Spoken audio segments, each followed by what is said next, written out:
Powered by the Inside the Birds podcast. Now, live from inside the Matt Black Kia Studios. It's Football at 4. Football at 4 is powered by the Inside the Birds podcast, and it is brought to you by PropSwap, America's sports betting marketplace. Sell your sports bets, take your profit, find out how. PropSwap.com. Andrew DiCecco from the InsideTheBirds.com is here. And we've got observations on day 3 of Eagles camp. We'll get all his takes from what we've seen so far. A little overview of week number 1, day 3 observations. Andrew DiCecco at A DiCecco NFL here on Football at 4 on the Sports Bash Live on 97.3 ESPN and the free mobile app. Andrew, man, what's going on? Mike, I'm doing great, man. How are you? Awesome, man. Happy hour. Friday, football's back. I feel like this is a monumental moment in the 2021 year. We got football back finally, and normalcy, right? That's the best part about it. It feels like there's a little bit of normalcy as camp is back and there's battles happening. So let's get into them. A lot going on there. First, I want to get Jalen Hurts, the first couple of days of practice here, what we're hearing, what you know about Hurts and how he's kind of looked. Because, you know, a lot of people are taking a look at Joe Flacco and saying, man, he looks pretty good out there. But this apparently, you know, this is Jalen Hurts' team. They want him to win this. So what are we hearing about how he's looked so far? Well, Jalen's taken some big steps, that natural progression that you wanted to see from him, throwing the ball in the tight windows, really building that continuity with his receiving core. It's never a question, though, always with Jalen. Then I never get the sense that the moment's going to be too big for him. I think once he gets into the rhythm of things, now he's going to have full off season. He's going to be able to carry that momentum into the preseason.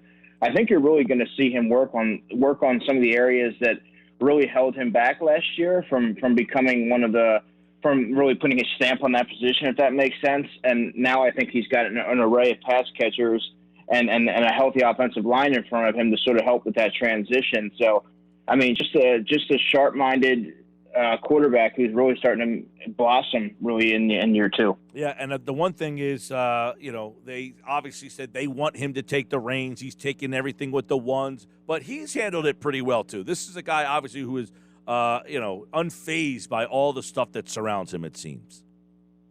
Yeah, and that's what you really want in a franchise quarterback, right? I mean, you want someone that's going to lead with conviction. You want someone that's not going to let anything distract him. He's always going to be focused on the task at hand, and that's really what you want. He's not going to be fazed by the Philadelphia crowd, win or lose. And I think he has the makeup of someone who's built for this city, if that makes sense. And I think that he's going to continue to lead this football team and only get better, especially with the innovative coaching staff around him and a healthy array of weapons. Yep, I like that answer there, the innovative coaching staff. And we wonder, how are they going to use this? Andrew, obviously Ertz is here. Roseman said he expects him to be here. Sirianni said, hey, does that mean we have to play more 12? No. We could do this. We could do that. We could go 11. We can make you think. If Ertz is here, how is he utilized? I think he's more of a steady presence. His availability has rarely been a concern, right? I mean, he's someone that lives over the middle of the field. He's going to help ease Jalen Hurts into the flow of things, so to speak. And he's just a sure-handed veteran that runs precise routes and one of the more reliable tight ends in football. So I think he's sort of going to be the less dynamic threat from the tight end spot. But I think he's going to be a focal point in this offense. I mean, and when you have two top 10 tight ends like the Eagles do, it'd be criminal to not utilize them to their strength. So I think he's going to be, you know, as it stands now, he's on the roster, and I think as long as he's on the roster, he's going to be one of the focal points on offense. Yeah. What did you think about today? Nick Sirianni, very vocal during practice, essentially stopping practice at some point, saying details, and almost, you know, letting them know that this was not an acceptable practice today. That's what you want to see from a first-year head coach, from any head coach. You want to see him sort of take charge and let them know set the standard, so to speak. Let them know what's acceptable and what's not going to cut it. You know, I mean, you have some guys here that are vying for roster spots and depth position there, and you need to always approach each and every practice with efficiency and that resolve to get better. And I think that he's starting to set the precedent early on, which is very important, especially from a young head coach. Like, he's very young. I mean, he really sort of set the precedent like he's doing is really important. Andrew, I want to get your take on the second running back job. You and Jeff Mosher basically said, are you Team Howard or are you Team Kerryon Johnson? Right now, as Adam Kaplan talked about on the Inside the Birds podcast, is Howard looks like he's in shape, looks, dare I say, explosive. So Howard Johnson, there was a former baseball player, Howard Johnson. There you go. How does that battle look right now?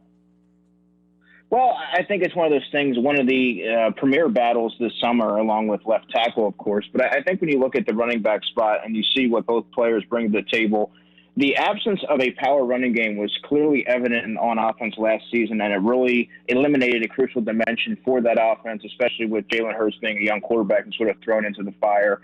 And now I think that you could even see them keep both of those guys and use Kenneth Gainwell as sort of the change of guy and maybe say goodbye to Boston Scott. I mean, they have a lot of options, but what I think that they both bring is they're tremendous pass blockers. They're good between the tackles. They can grind out those tough yards. But I think that Kerryon Johnson is actually the best receiving back out of all the backs that are in the stable right now. So I really do believe that if he's healthy and has that and can sort of show some semblance of a burst that he used to have. I know he's just 24 years old, but those injuries, they tend to take a toll, especially when they're knee injuries. I think that he brings the most dimensions to the offense and would be a good complement to Miles Sanders. Good stuff, Andrew, obviously, and then Boston Scott, and we know the rookie Kenneth Gainwell. They're in the mix too. But if Howard gives him that second, that power back, he might, kind of take some of the touches away from those guys, or are they used totally different? Well, it's interesting, right? Because when you look at how Nick Sirianni, where he's coming from, and how Frank Reich deployed the running backs, and with the Colts, you saw Jonathan Taylor handle the lion's share of the carries and be the early down runner, but you also saw Naheem Hines sprinkled in there and a number of other guys. So I think that these guys are going to have clear-cut roles. I don't know that they're going to lean on Miles Sanders to be a three-down workhorse. I also don't know if Miles Sanders is, frankly, if he's that kind of player. 2 years in, I think we've sort of seen that it kind of might be best utilized to preserve his explosiveness and some of his dynamic traits, to sort of use him sparingly. I still think that he was criminally misutilized last season. He does need at least 15 touches a game, but I do think that they have a lot of guys behind him that present a lot of different matchup problems for teams. I think that they have guys that can grind out the clock, and Kerryon Johnson and Jordan Howard. I also think that they have guys like Kenneth Gainwell that can be mismatches, and they also have guys like Jason Huntley, who we're going to see a more extensive look at this summer.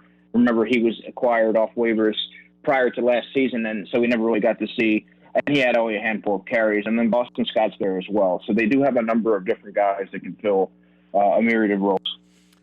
Over at the left guard position, Isaac Seumalo is injured week to week here, which has Nate Herbig in that spot. Landon Dickerson obviously not ready to go. Brandon Brooks missing some time with the injuries already. So already some problems on the offensive line. But let me ask you, if Seumalo was not able to start the season, is Herbig your guy at left guard, or do you hope that Landon Dickerson is ready and he's the guy there?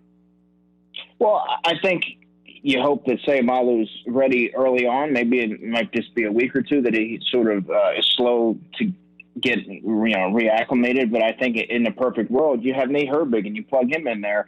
Nate Herbig's such a valuable player, and he's sort of been overlooked this offseason. But he's got extensive experience last year in a number of roles, and he got progressively better as the season went on. And I think that he has so much value as a key backup that you just leave him in there and don't rush Landon Dickerson in prematurely. Let him sort of get his sea legs under him. Let him in an ideal situation, the Eagles they probably wouldn't want Landon Dickerson to play a single snap this year and come in next year completely free with a clean bill of health and sort of dominate, and he'll have his full off season in an NFL weight room and everything else. So I think you plug Nate Herbig in there and don't rush Landon Dickerson into the lineup if you don't have to, because Nate Herbig's shown that he can be an adequate starter if pressed into duty. I know you do a lot of homework on the draft. Milton Williams was a third-round pick. Yesterday, Jonathan Gannon said he could play 5 positions. They plan on moving him all over the place. So hearing that, your impressions of what Milton Williams could bring to the team this season? Yeah, I'm not really surprised to hear that, and that's part of the reason why I was so enamored with the pick when the pick was in. A lot of many people may not have been as enticed with the selection coming from Louisiana Tech, and there are certain players like De'Ami Brown on the board, the wide receiver from North Carolina, and so on and so forth. But he just brings the positional versatility. I think he has a lot of ability that can sort of be unearthed this summer. I think he came into the NFL a bit raw, but I think working with him this summer with Tracy Rocker and some of the coaches there are really going to accent what he's good at and put him in position to be successful, whether it be defensive end or whether it be defensive tackle or whatever plans that they may have for him. I think that he is a player that can come right in and play and give them some productive snaps and be disruptive in a limited capacity early on. Yeah, they indicated too, Andrew, that Fletcher Cox might be doing a lot of moving around the line too. Like, don't just get fixated on him playing, at the defensive tackle spot.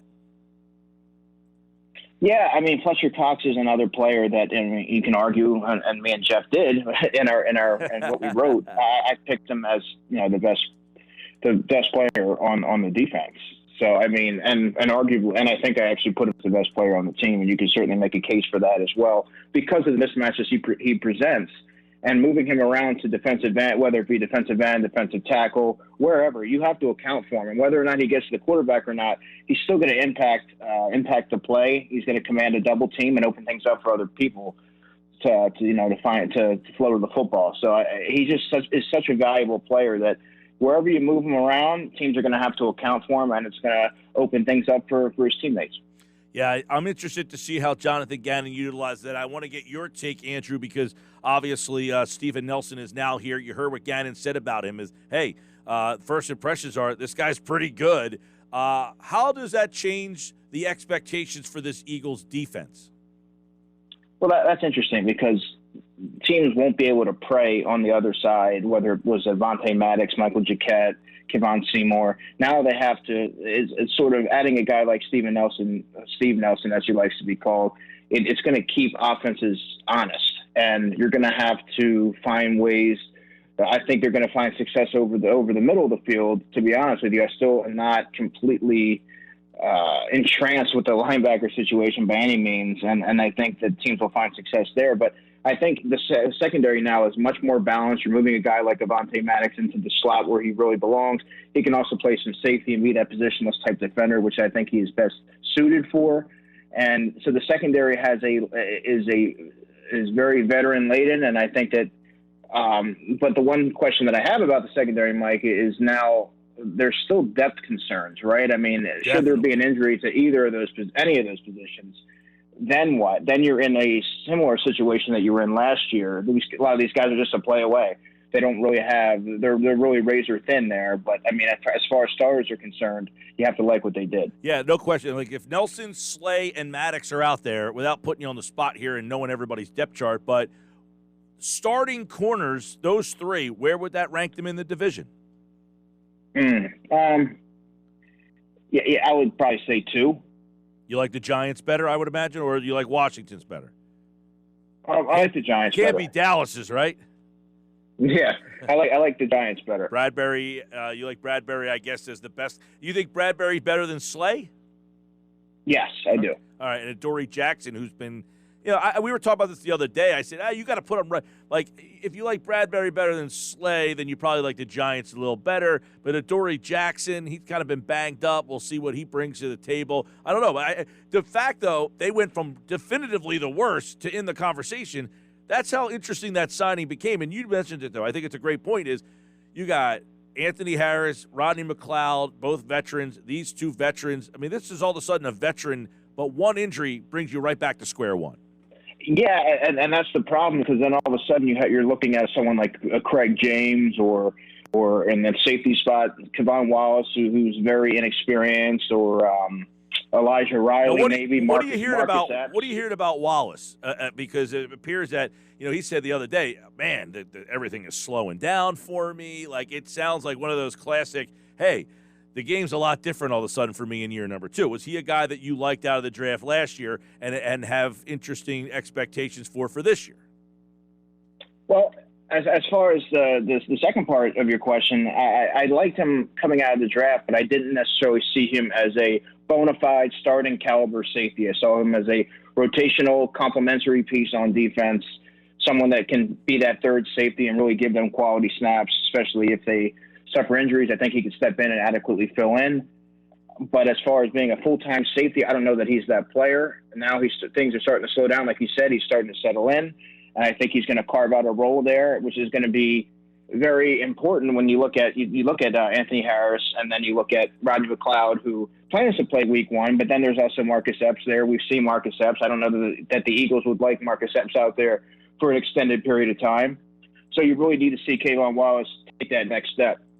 I also think that Elijah Riley is a young player who has some promise there. He's a player that we talked about last summer. He has cornerback and safety versatility there. So there's unproven depth behind the two starters, but I think that there's some players there that can give them quality snaps for a limited capacity. Give me your take on the Josh Sweat, Derek Barnett defensive end battle there, because I don't think we thought that was going to be so much. This is almost like the left tackle spot. You got these two guys, I think, battling for starting snaps. Yeah, I certainly didn't envision that being an actual competition going into training camp, but here we are. That's kind of that's really the mantra that Nick Sirianni's preached since he's got here is competition, competition, competition. So looking at that battle, I still think Derek Barnett has the edge there, but I think that you also heard Nick Sirianni say how he's going to implement a rotation. So you're going to see a lot of guys get a lot more snaps than we've grown accustomed to seeing in the previous regime. Ryan Kerrigan's going to see his snaps. Milton Williams could also play some defensive end.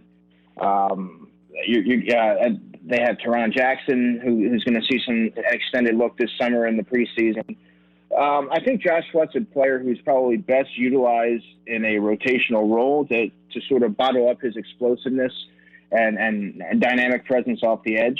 A lot of those players sort of lose their burst, so to speak, when they're put out there for 50-plus snaps a game. They don't necessarily have the same impact that they would when they're coming in fresh with fresh legs.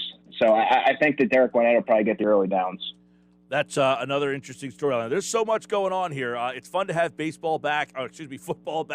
It's fun to see the training camp battles, and obviously some stories are already emerging. Devonta Smith, though, he said it himself that he didn't have a great day. He said, I talked to Slay, talked to everybody. I want all their information. And then apparently today had a very good day. We all anticipate big things from Smith, but these first couple days, it sounds as if he's acclimating himself well to the NFL. But on the other side, are you concerned about Jalen Reagor and the slow start he's had with some injuries?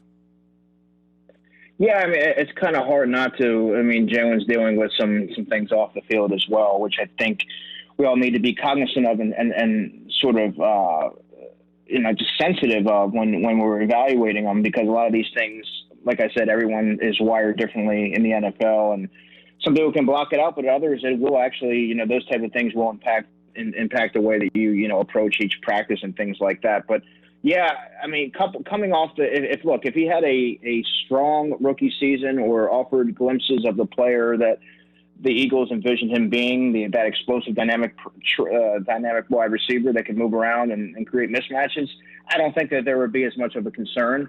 But the fact that now you're compiling, it's compiled with what is sort of taking place now, I mean, it's going to send off alarms a little bit, I would think. I mean, you really want to see him take that next step, and he's going to have to get into the rhythm of things fairly early here, or he can fall behind, because there's other guys there now and other young players that are going to be vying for snaps as well. So, we'll see how that goes, but it's kind of touch and go right now.